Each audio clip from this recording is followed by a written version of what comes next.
And I love the idea that no one has access to my experience, and so I actually get to do whatever I want with my experiences. I can devalue it by saying, oh, that was a bad experience. I never want to think about that again. That was horrible. I wish that hadn't happened to me. Or you can take the experience you have and really think about it. Your experiences are worth so much more than your property. They're worth so much more than so many things if you value them. And if you look at them like a gold mine, but it's not just a stable gold mine, it's actually something that you have creative control over. You can stretch shapes, expand. You can play with your experiences. They're not fixed structures. They're something you create by how you look at them, by the meaning you give to them. And so you want to look at your experiences, and not only you don't want to decrease the value of them, you actually want to increase the value of them by learning from them, by continuously getting more and more from them. And so you can continuously go back, learn from your experiences, be grateful for those experiences. And this is a big thing that Viktor Frankl found. It was his core assessment in his book, Man's Search for Meaning, is that without having a purpose to fulfill, without having specific goals, your present loses meaning. And then ultimately you distract yourself in the present, and this is what modern research on hope shows as well. The whole point here is that the past, present, and future are completely flexible psychologically, and that we have access to all of them at all times. And the goal of being anti-fragile is that every experience that happens to you, you become increasingly flexible, anti-fragile. Everything happens for you.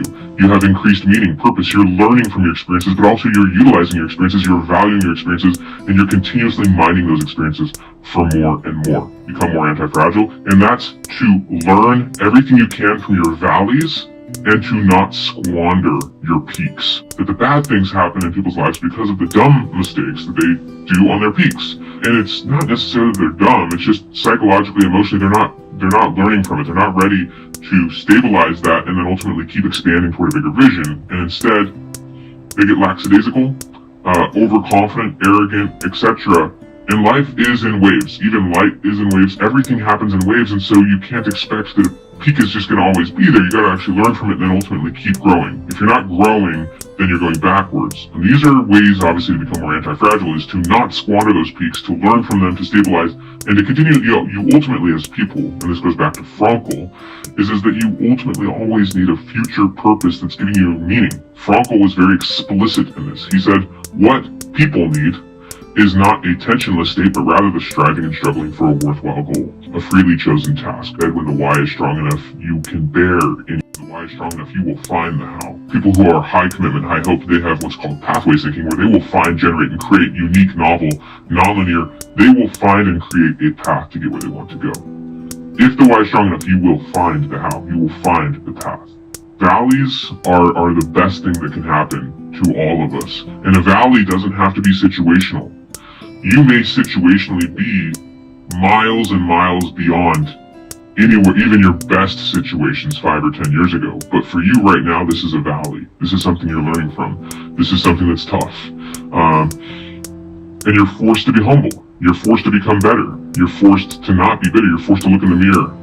And so, if you can learn from your valleys, if you can learn from the situation, and if you can maintain agency, which is a key aspect of hope, if you can realize, yes, things seem like they're caving in. Yes, things are challenging. Yes, things are tough. Huge post-traumatic growth, huge sense of meaning and vision and purpose.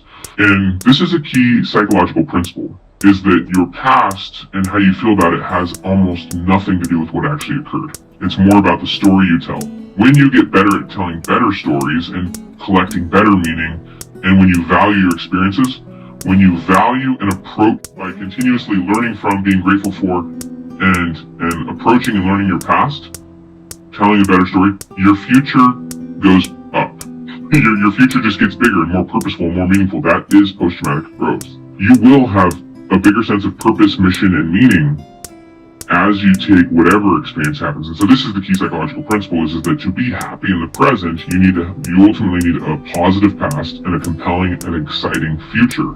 Having a compelling and exciting future and a positive past, which you're grateful for, which you're learning from, which you highly value. You see it as worth more than rubies and gold.